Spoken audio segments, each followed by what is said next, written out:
Hey guys, welcome back to another episode of the Mind Muscle Connection podcast. Today is a solo episode, and I'm going to dive into the most common high stress load avatars that I see. The goal here will be we're going to dive into the common stress loads that these avatars will see, and then some things that you can do to improve that stress load there. So we'll dive into that. First, before I go into that, if you haven't yet, make sure you download my free body recomp checklist. So I go over 10 things you need for body recomp, the importance of body comp over just scale weight, 2 different types of body recomp, also talk a little training in there. So definitely go and make sure you check that out. So with that out of the way, let's dive into today's topic. All right. So again, we're going to talk about high stress loads. But first, I think before we dive into that, so I think the key is knowing which levers to pull based on your current stress load, because that's going to be the biggest thing is when someone's stress load is high, a lot of times people apply the wrong stressor at the wrong time, right? So again, these are things like fasting, deficits, surpluses, a lot of training, etc. Misapplying these stressors can set you back and can just add to your stress load. So it's knowing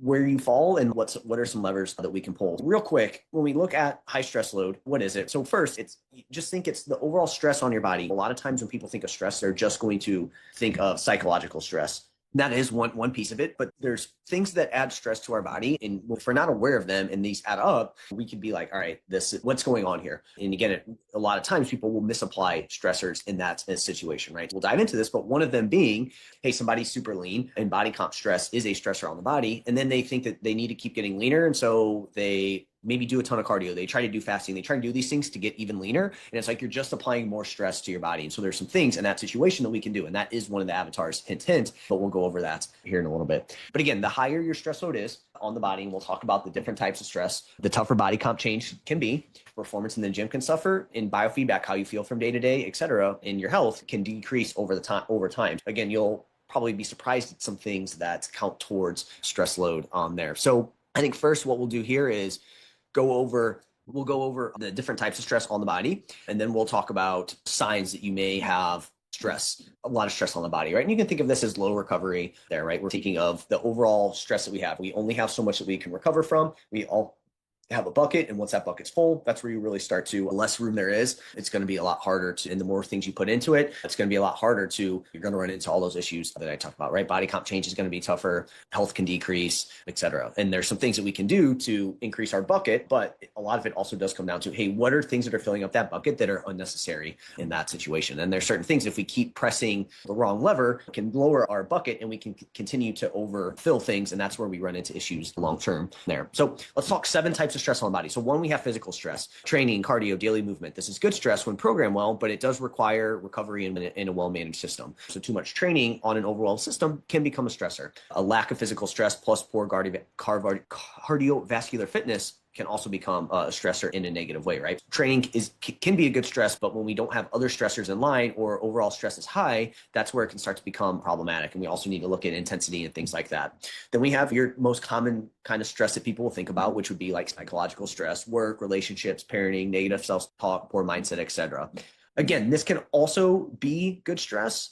Work can be a good stressor. Relationships can be a good stressor. They can help you grow. Parenting can help you grow, et cetera. But again, if we now start to pair this with everything else in here and now things are overflowing, that's when it can become problematic there. So again, too much of that with poor stressors will drain recovery capacity the same way physical stress can. Then we have circadian disruption. So this is like poor sleep hygiene, screen time late at night, poor light exposure, inconsistent routines. So again, that is a form of stress on the body there. Diet and body composition stress. This is one that people don't think about, right? Chronic undereating or overeating, right? So being too low body fat, being too high, being on the lower end of body fat that your body's comfortable with, low nutrient intake, extreme leanness, higher body fat. Again, these are all stressors on the body. Again, any one by itself, not necessarily bad, but when we start to throw more into the equation, that's where things can become problematic. Gut health stress. This is a huge underlying kind of stressor on the body. And the downside with gut health too is for a lot of people, it is noticeable, right? Digestive issues, food intolerances, extra gas, poor bowel quality, frequency of bowel movements.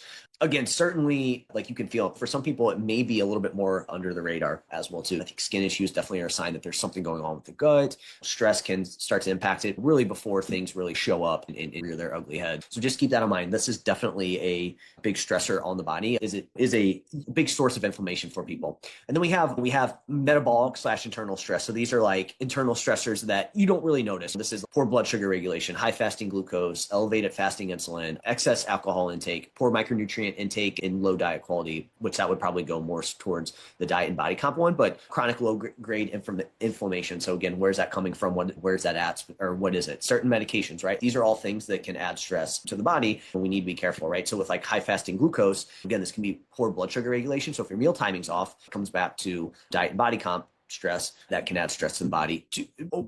If there's already a lot of stress on the body, and again, the more stress there is on the body, the higher the likelihood that's going to be off. So there is a kind of compounding effect of all these things in sort of a vicious cycle. And then we have environmental stress, right? So this is like stress, toxins, mold, noise pollution, air, water quality. This could also just be like environmental stress of you could lump this into psychological stress, but this could fall into your environment that you're in. But we're also looking at things, like I said, toxins, mold, et cetera. And these can all be things that can impact you. I tell people to just look at the basics here. Probably don't heat your stuff up in plastic. Try to filter your water. Try to avoid plastic Tupperware, things like that. Like those would be the kind of low-hanging fruit things that you can do from that perspective there. But you don't need to micro analyze everything. But again, people can be doing all these things perfectly. And if there is some environmental stress, there's some mold, et cetera, in the house, you expose to mold consistently, like that can certainly wreak havoc on things. So you just don't feel right. Like in all, like a lot of times these things, if we get this in check, like it is going to make you feel better and you're going to feel better and notice it. But for some people, this is a big thing for sure there. And so I think that the big takeaway with this is a lot of people don't realize things that are stressors on their body. And so we just need to consider it, right? Training, hey, it's a good thing, but yeah, it's also a stressor. And the more intense, more challenging the workout is, the higher that stress is going to be. And so that's not necessarily good or bad. It's just, how does that fit into everything? So when you look at like athletes or someone who, let's take professional bodybuilders, right? Because honestly, athletes are not like, the stress load on them is pretty high. So that's why, things like sleep and recovery and stuff, it becomes super important for them. Recovery is important for everyone, but you take a professional bodybuilder, they're super OCD about their sleep. They're super consistent with their nutrition, right? So that really allows them to push to get to these leaner levels of body fat, even though those are stressors on the body, but they have to really have things dialed in so then they can pull that lever of body comp stress there, right? They can push more training from that perspective. Whereas you take somebody who they have to work a full-time job, they have kids, they have things that they need, they have work, obviously being a big one, other social responsibilities, your recovery capacity is going to be lower. And so you may not be able to get as lean as someone that is, their stress load is much more managed outside of things on there. And that's why I think with bodybuilding, if you know any bodybuilders or anyone who's competitive around that, like really does impact your entire life because you have to have everything pretty dialed in. That's why a lot of times in prep, it's really hard. For one issue that bodybuilders can run into is it can be isolating because it's hard to live normal everyday life in that situation. All right. So how do we know that things are lower? What are some signs too, right? So it's okay, cool. How do I potentially know? Your resting heart rate is higher than your normal baseline or above 60, right? So if it's generally above 60-ish, probably have some stress on the body and we need to work on that. Now, why is it high? That's the magic here of, okay, how do we figure out where we take that stress off the body? HRV is consistently lower than normal.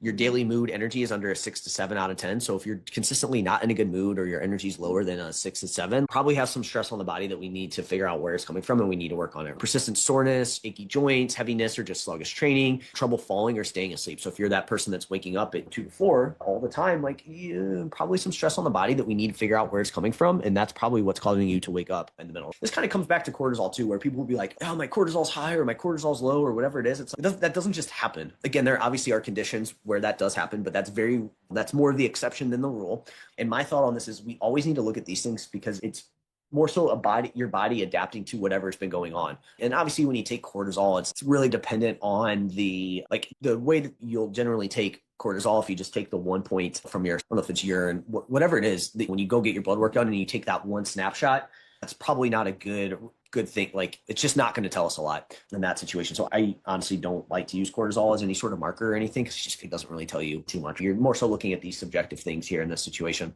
And then we have more longer term stuff, right? Declines in testosterone. So if you're a male and you see your testosterone low, like you probably have some stress on the body. We're looking at leanness, too high body fat, et cetera, right? Like there's like those, that's one thing. We'll dive into that. Or even thyroid function, right? So again, if thyroid function is off, again, a sign that there's some stress on the body, we need to figure out where that's coming from. Elevated inflammation markers, like your HSCRP, if that's high, that's definitely a sign that there's some inflammation somewhere in the body and it doesn't tell you where it's coming from. It's just that it's there.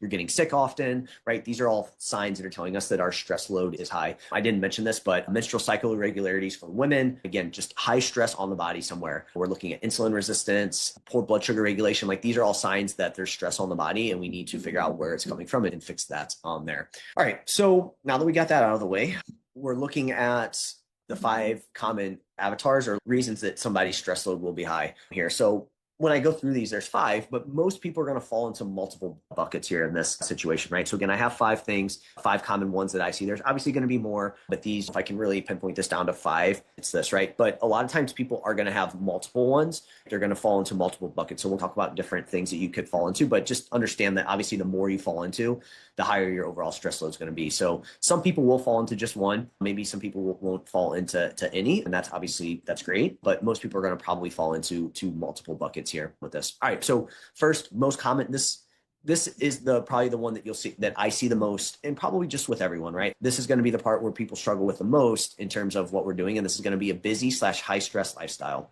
So again, we're looking at stressful work, regular travel, parenting, high anxiety, go type personality, shift work, AKA most people over 30, right? Most people are going to fall into one of those things. Someone's going to have probably some stressful work. Parenting itself is going to be, I would consider that busy, high stress lifestyle. Going through parenting myself. If you do have to travel regularly 1 to 2 times a month, I would potentially put you in that bucket. Again, your go type personality, like you are like, hey, I can't break. I just got to freaking go. I got to get the next thing done. And again, that's usually going to lead to someone that probably has to work a lot. Their parents, you have a lot of social obligations. You're going to fall into this right off the bat. You probably already have a higher stress load than you think you do in that situation. Even if you're like, oh, I'm good, I get through it. No, you fall into this. And so it's not bad. It's just there's things that you need to, we'll talk about what this looks like, but you need to work on these things. And it's not necessarily just do more. And so we'll talk about what that looks like. Now, like I said, this is usually going to be one where one person falls into this bucket and then they're going to fall into another bucket. And once we go into that other one, it will make more sense in terms of what you need to specifically do. But there will be some things I'll go through in here that will generally be good for everyone, right? In this situation, we're going to look, what are some common symptoms and issues that this person's going to have? Probably some sort of circadian disruption, right? Waking up in the middle of the night, poor quality sleep. So you may be a person that sleeps 8 hours and you just don't feel fully rested. Like you would definitely fall into this. More fat loss and body comp change / resistance, right? So like in this situation, you're going to be someone that you're probably going to find it's a little bit tougher to change your body composition. Lower muscle growth potential. So again, it's like your ability to add muscle is going to be slightly impacted. It's not just because you're go type personality or high anxiety. It's all the things that leads to and the issues that you'll commonly see here in this, right? Higher resting heart rate, lower HRV, adherence. You'll run into some adherence and motivation issues. And again, does that go hand in hand with more fat loss and body comp change resistance? Probably. And what I mean by that is this type of person, some people can push through and they do a really good job. They know how to push through, but you also have people that their limiting factor is that they're go and they don't ever have time to downregulate. So then that can impact your motivation. It can make things harder. It's harder for you to push in your workouts and all these things start to add up. But it can also be, hey, you're on track and then something happens and your bucket overfills and then boom, your motivation's gone and now it's harder to stay on track. And maybe that shows up in different ways. Maybe it's you drink alcohol, or maybe it's you just eat a bunch of food, or you just decide, you know what, I'm just going to lay on the couch and not do anything. That shows up in different ways there. This person would have more of a sympathetic drive, right? Like they're always fight or flight, go, like they can never really get in that relaxed state there. And this would also lead to a wired and tired feeling, poor type mood, because I think wired and tired is going to lead to people not being in the greatest mood in that situation. Working hard in training, but you're just not making progress. So you're working super hard and it's like, all right, I just need to go harder.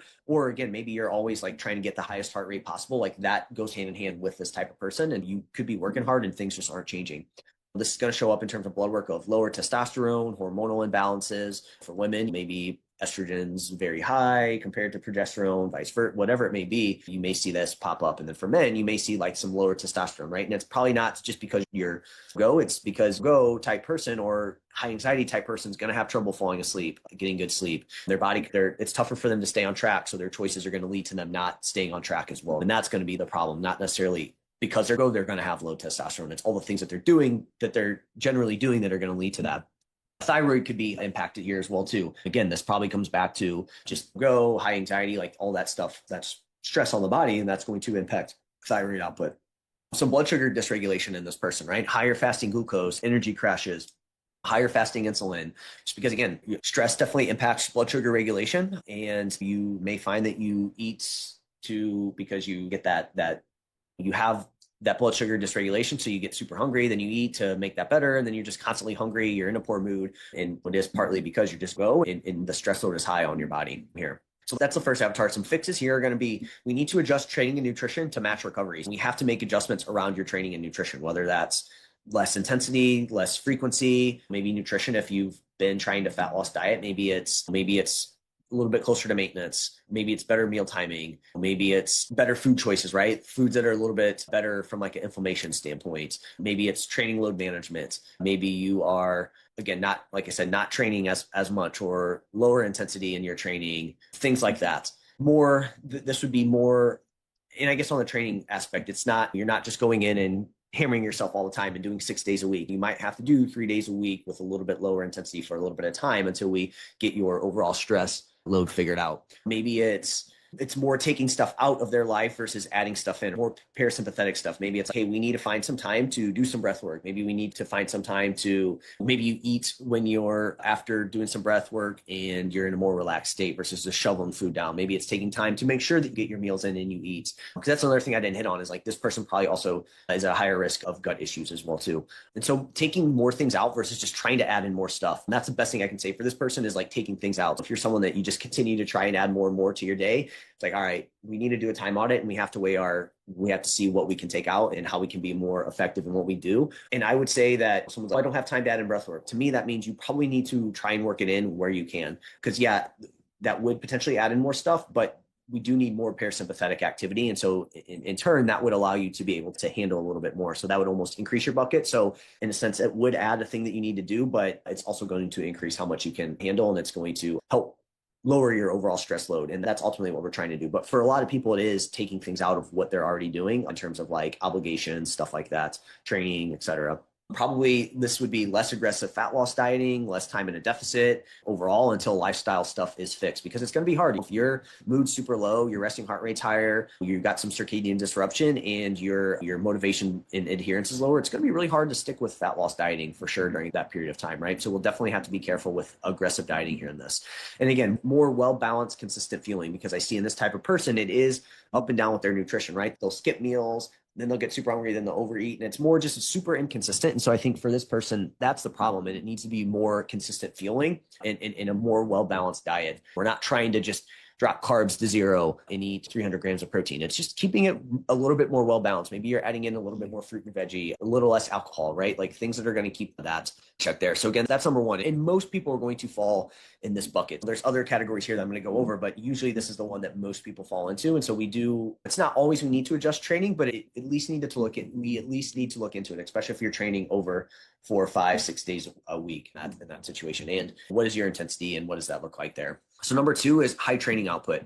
So again, you'll see this commonly. 1 and 2 go hand in hand. So most people are at a higher risk and underfuel too often in these states. So you're at a higher risk of underfueling, and it's just often happens in somebody that has a high training output, because again, usually this person's going to be health focused, health conscious, and they're going to undereat. They feel like they need to eat super clean all the time. And so they end up underfueling in this avatar. But you also have the person that maybe they have a high training output because their diet is terrible and they also don't recover well. And so it's like, that's going to be problematic in of itself, right? And so this person feels like they need to train a lot, otherwise they're going to lose all progress. Again, they feel like some people could feel like they need to train a lot to make up for their poor diet, or other people feel like they just need to train a lot, and that's going to be the thing that's going to drive body composition change, which, it's going to help if the load is managed right, your intensity is managed right. But if you're just training hard all the time and you feel like that's the thing that's going to lead to results, like you are going to, especially if you're underfueling, your recovery's off, like that is going to add up over time. A high training output would be someone maybe training for a marathon, endurance type runners, athletes, somebody that trains 5, 6 times a week or more. You're definitely going to fall into this here, right? So again, athletes would fall into this. This would be a person that, again, if you're an athlete, like you're going to be at a higher risk of underfueling, and you need to focus more on the recovery side of things. But like I said, a lot of people are going to fall into that 1 and 2 bucket here. So some common symptoms and issues that people will have here is many similar to the lean bucket I'm about to go over, but higher risk of nutrient deficiencies, because again, you're just expending more energy. We know exercise is good, but it is a stressor on the body. For this person, you're just going to be at a higher risk of having some nutrient deficiencies, which can start to add up over time and lead to some issues further down the line. You're going to have a lower muscle growth potential here because you're not fueling your body enough and recovery is low. It's going to be tougher for you to add muscle with a high training output unless you're fueling enough, which again, people are at a higher risk in this situation. Gut issues, for sure. This is where you do see these people run into some gut issues, bloating, constipation, poor bowel movements, things along those lines there. Iron issues. So especially women that have a high training output, iron could potentially be low, and that's going to have a lot of impact on, say, your thyroid, or obviously the lower risk of iron deficiency. For someone that has a high training output, you still could be running into some issues here in this situation. So if you are really feeling really low energy, it could be iron related, especially if you're a menstruating female. Thyroid issues, again, a high training output with not enough fuel or under recovery is definitely going to lead to some thyroid issues. You may find that TSH is okay, T3 may be low, or reverse T3 is a bit higher. So you would need to look at that. And obviously look at symptoms too, right? If your hair's thinning, if you are cold, if you're low energy, like again, a lot of those overlap with iron, and iron impacts thyroid. So which one is it? But either way, like if you're at a higher risk of these things. For men, we're probably looking at it would be more thyroid specific there, but lower thyroid output is definitely going to slow everything down. Here's a big thing too. Obviously, some people definitely need thyroid medication, things like that, but a lot of times people will mask, they'll put whatever, again, practitioners will see what the blood work says, and then they'll go off of blood work, and they're not going off of, hey, what is this person's training like? What's their recovery like? And so you're just adding some medication you're essentially adding medication to fix a hormone like that, but really the issue is what the person's doing. So it's like you may see a small improvement, but you're still going to continue to run into that issue if the root thing is not fixed.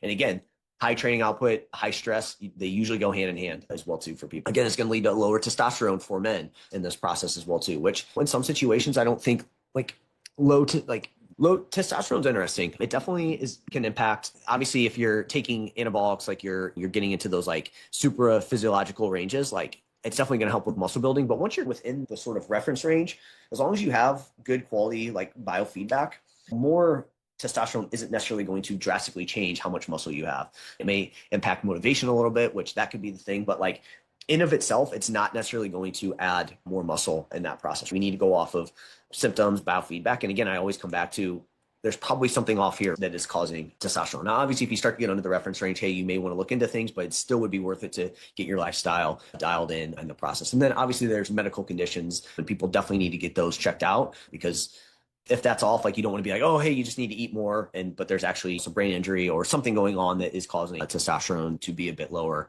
for people here. But in certain situations where, again, you'll see endurance runners testosterone be lower. Again, is that just a normal adaptation to high training output? And that's not necessarily a bad thing. Again, it's only a bad thing if you have symptoms and you're trying to make a body comp change and it's not happening the way that you think it should based on the inputs that you're putting in, right? Hormone imbalances for women, high training output would do that as well too. And then again, you're just going to have slower recovery and a higher injury risk here if that training output's high and we're under fueling and we're under recovered here. But training in itself is a stressor. It can be a good stressor, but when we have high training output, we have to make sure everything else is in check in this process, right? Again, load management, nutrition, and recovery are super important. So the fix for this person is one, fueling enough daily and throughout the year, not necessarily just one day. It's like, hey, throughout the year, we need to make sure we're not in a massive deficit all the time. We need to probably have some times at maintenance, maybe even a small surplus, depending on what you do.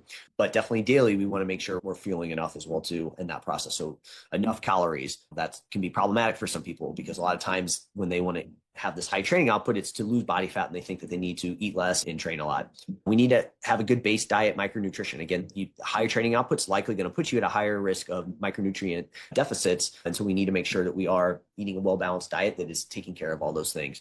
Enough carbs. We need enough carbs for training. So don't be scared of carbs if you have a high training output. If you only move 2,000 steps a day and you don't really train, okay, maybe you don't need a lot. You don't really need any carbs. But if you have a high training output, you need some carbs. So eat enough carbs. Again, training load management is going to be key. If you want to train 6-7 days a week, that's fine. We can make it work, but we have to manage our intensity. We can't just go balls to the wall every single session there. We can't just do the most volume every single time. Every workout can't be that freaking workout that's leaving you on the ground, not being able to move and sore for multiple days on end. That's going to add up. We definitely need to dial in circadian rhythm in these people as well to make sure that is in check. For certain athletes that have competitions at night, it can be a challenge to do that. But for most people that don't have competitions in the evening, we need to get our circadian rhythm dialed in. That's going to give us a good base, and that's really going to help with recovery here. So again, nutrition and recovery must match high training output, and you can't always be low energy intake and have this high training output. So again, you can maybe do it in the short term in a very short period of time, but eventually high training output, low caloric intake is going to catch up, and it's not something you can sustain long term. And so in that situation, if you do want to lose body fat, you're going to need to raise your calories a little bit to match that. And again, this goes back to you don't want to be in a deficit year round, especially if you have a high training output. Again, we do need to keep that in mind here with this person. Number 3 avatar is going to be higher body fat levels. Here, we're talking 20+% for men, 35+% for women. Okay, so next, again, we have higher body fat levels here, 20+% for men, 35+ish% for women, right? Again, we're not necessarily worried about specifics here. If you're at 21%, that doesn't mean it's, oh crap. Look at measuring actual body fat percentage can be challenging. Definitely keep that in mind. More so just looking at, okay, hey, at higher body fat levels, here's some things that you can expect. For some people, you do have to be careful because they think they're at higher body fats than they are, but you also have people that think that they're at lower body fats than they are. So we'll talk about some things. I think it's more so about probably the things that led to that point more so than anything versus, yes, body fat levels itself, as it gets higher and higher, will start to add stress to the body. Okay. However, a lot of times it is the thing, like the things that we're doing in the process that get us to that point are also problematic as well too. Okay. So we just need to keep that in mind with this. So again, this avatar can commonly overlap with again, you'll see this with a busy, high stress lifestyle person. And again, a lot of it comes down to all the things that they're doing can make making healthier choices a lot more challenging. And it leads to overconsumption of calories and higher body fat levels. And you'll also see this with another avatar, the chronic yo-yo dieter as well too. And I'll talk about why. But again, higher body fat levels can be a stressor on the body, right? So we're talking inflammation. Again, specifically visceral fat is the big one there. And that's why with women, it's a lot higher because women are a lot more protective of visceral fat because of estrogen. Obviously, that changes as they get into the perimenopause, menopausal stage of life. And there's just a higher likelihood of poor metabolic health when you have higher body fat levels. Again, so higher fasting insulin, higher fasting blood glucose, higher A1C. These are cholesterol numbers being a bit higher. Like these are all things that can, again, are why this is a stressor on the body here. There. So again, a lot of the issues come down to the things that led to this point. So lack of movement and exercise, chronic energy overload. So again, whether that's from like just poor nutrition choices, stress eating, whatever it is, chronic energy overload is definitely going to lead to a surplus. You're going to gain some body fat. Low micronutrition, right? It's not necessarily that low micronutrition is going to lead to higher body fat. It's just, hey, when you're eating a lower micronutrient dense diet, you're likely it's going to be a lot harder to moderate your caloric intake. You're going to have lower fiber. So again, it's easier to overconsume calories. High processed food intake, again, going to be easier to overconsume calories in this state. And in some circadian rhythm dysregulation as well too in this there. So some common symptoms, issues for this avatar are going to be chronic inflammation. So like we talked about, body fat itself, especially visceral fat, is going to be inflammatory on the body. Insulin resistance, you're just not going to utilize, you're not going to have as good of blood sugar management. And a lot of it has to do with, again, probably your food choices, things like that, managing stress. But obviously, as you get to these higher levels, the system can become dysregulated, and it can just be very challenging to manage that. Lower testosterone levels. So again, the higher your body fat levels are, the lower your testosterone will likely be. And this is also why if you are at higher body fat levels, just giving somebody more testosterone won't do anything because it can aromatize into estrogen, right? So we do need to make sure that we get things in check here, but higher body fat levels will lead to lower testosterone levels. And again, what's that going to lead to? You're going to just be less motivated, lower libido, etc. Hormone imbalances for women. So again, this is where you start to see some dysregulation there between estrogen and progesterone there.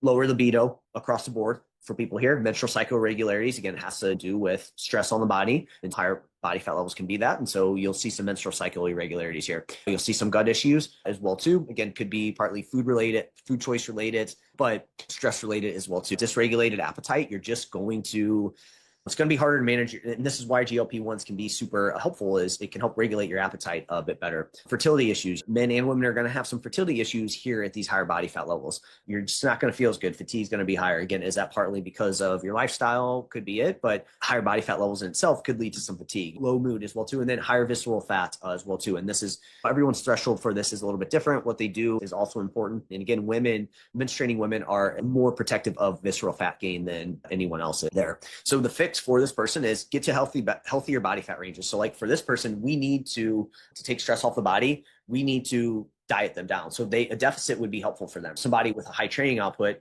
and they're leaner, it's like a deficit may not be the thing that's going to take stress away from them. But for this person, a deficit is likely going to take stress off the body there. Now we still need to be smart about that deficit, because if we're not smart about it, then that can add some stress to the body there.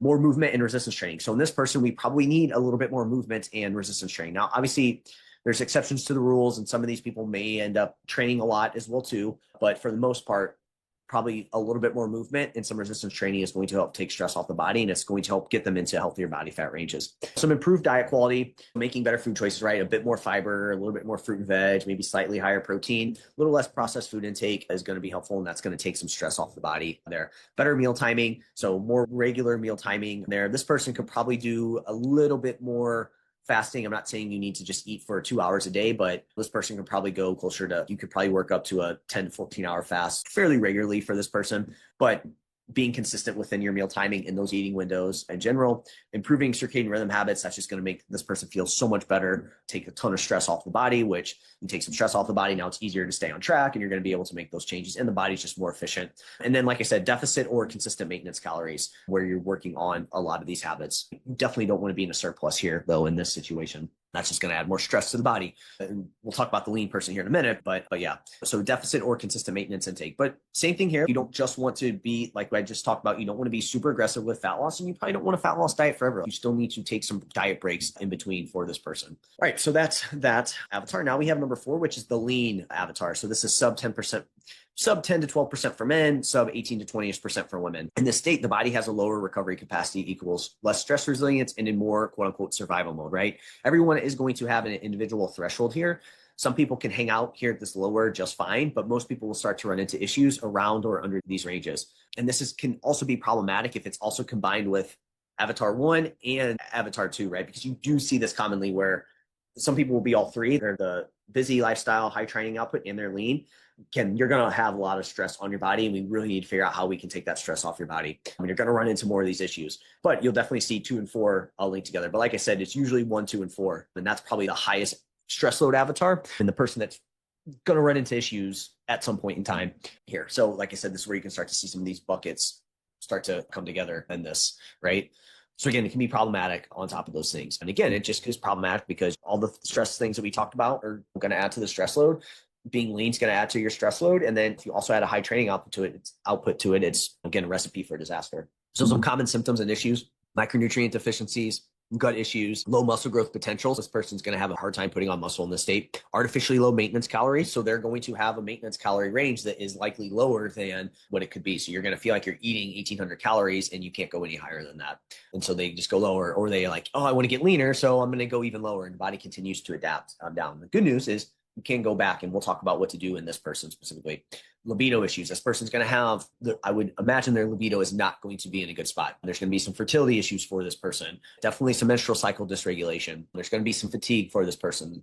Again, this person can run into some iron issues. Dysregulated appetite that doesn't really make sense. So you do feel like you're always restricting yourself and you may be more hungry than you think. Like low thyroid output for sure for this person. Lower testosterone and hormone imbalances. And for women specifically, and even men too, poor bone health in this state. And you could potentially say that for number 2 as well too, but definitely combined with 2 and 4, you're definitely going to run into these issues here. See if there's any that I want to go over specifically. But yeah, again, in this state, you'll see men come with, hey, they got low testosterone, but they're trying to stay super lean. They have a high training output, and they do have a generally kind of like go personality. Yeah, that person's going to have lower testosterone than you would think. And same thing here. It's like, yeah, you could give them, they could get on TRT, whatever, but it's like, you're still not fixing the main thing that is going to always make that lower there. So the fix here for this person is things that promote recovery and feeling it. Promote recovery being better sleep habits, some breath work, less training, moderating your training load, get to at least maintenance calories.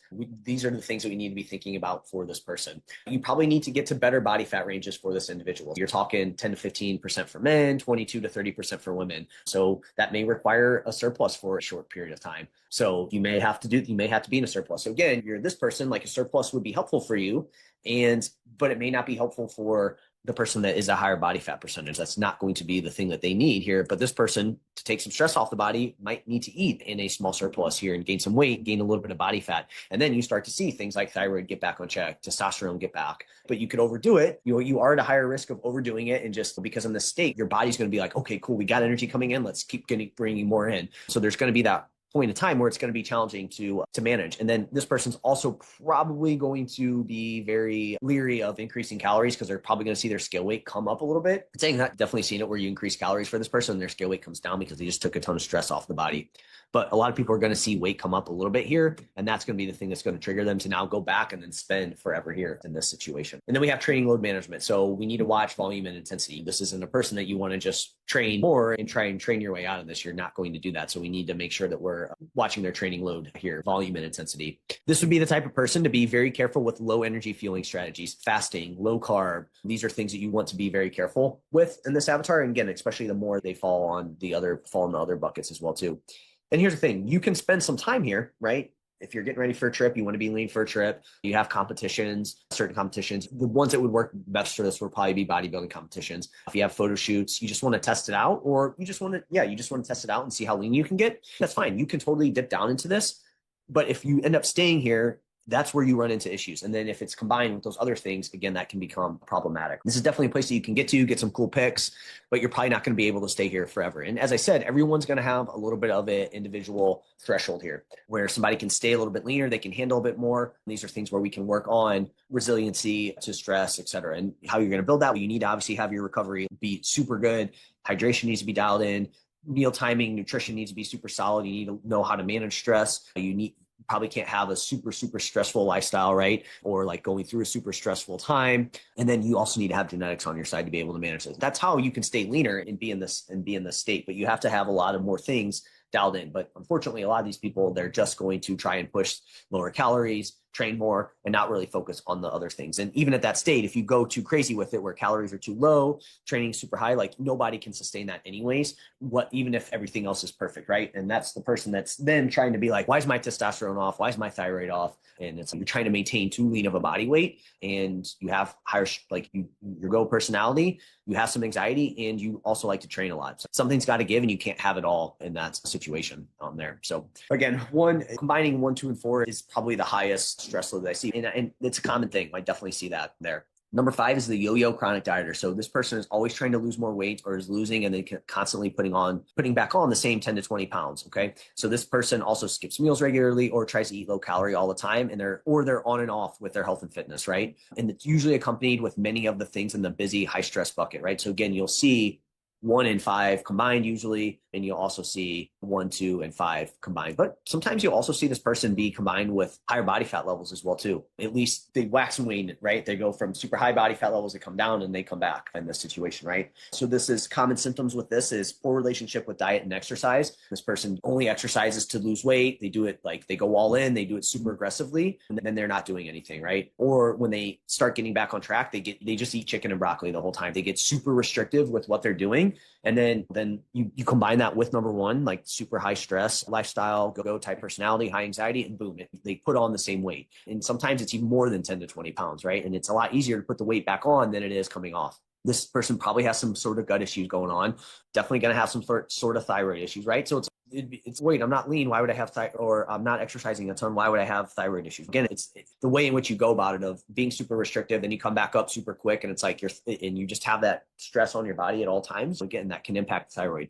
Again, this person's probably going to have hormone imbalances. They're probably not going to have very much muscle, right? They're going to lose weight super aggressively, or they're constantly trying to lose more and more weight.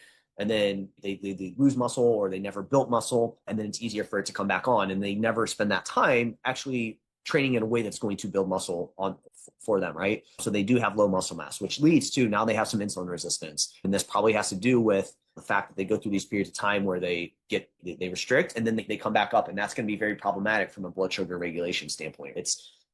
Probably gets a little bit better when they drop some weight, but then as they yo-yo off, it gets worse in that time. And then again, the muscle thing I come back to. Muscle is a sponge for glucose, and which is part of blood sugar regulation. And you have less, like that is just not going to be as good as it could be. Dysregulated appetite probably comes back to not very good blood sugar regulation, but also just how they go about things. Super aggressive, and they're super hungry, then they eat, and now they're gaining body fat. They never really give their body time to adjust to where it's at. They don't have good habits on the way back up. And then once they get back to higher body fat levels, now they run into their normal appetite dysregulation that you'll see in that process. And then again, like I said, blood sugar dysregulation within that there. And so these things can just impact you long term. And so the fix here for this person is more consistent fueling strategies daily and throughout the year. So again, really teaching them how to eat consistently throughout the day. So we're not skipping meals or being super restrictive or not being consistent with our fueling, right? And just being more consistent throughout the year, focusing on that consistency versus being super aggressive with our fat loss dieting. So less aggressive dieting during fat loss. So really working on, hey, when we're fat loss dieting, it's not all about just trying to get to the lowest weight as soon as possible. Like, we have to be smart about this. That's why you keep losing the same weight over and over again. Is you get super into it, you go super aggressive, you're all in, and then you're done. And then now the weight comes back up, and then you have to keep losing the same 10, 20, 30, 50 pounds over and over again. But the problem with doing it that way is over time, you slowly get worse and worse body composition because you're not spending that time to actually build muscle. And we need to make sure we're resistance training in this process here.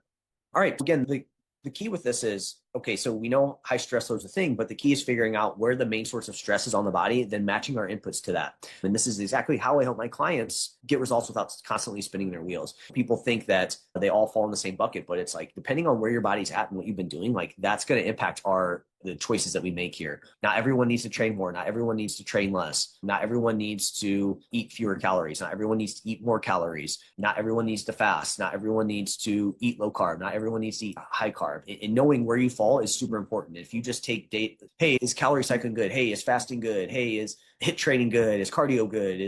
It depends on where you're at. Hey, is more training good? It all depends on where you're at, and knowing where you fall, I think, is super important. So I hope you're able to take that away, and just want to show you how I think about this with my clients. Because again, really knowing where stress is coming from and what levers you can pull to which stressors you can add in, which stressors you can take out, ultimately is going to be the thing that's going to dictate if somebody can make results or not. Hope this was helpful. If you guys found this to be helpful in any way, if you could leave a rating and review, that'll help more people find this podcast. And then give me a follow on Instagram, Jeff, HOEHN_. That's where I'm most active. So if you have any questions on any of this, you can reach out to me there. And my one-on-one coaching, if you would like to work with me in some sort of capacity, learn more about this for yourself, there's a strategy call in the link or in the show notes, or you can reach out to me on Instagram and we can set something up there. So that's it for now. I'll talk to you guys soon.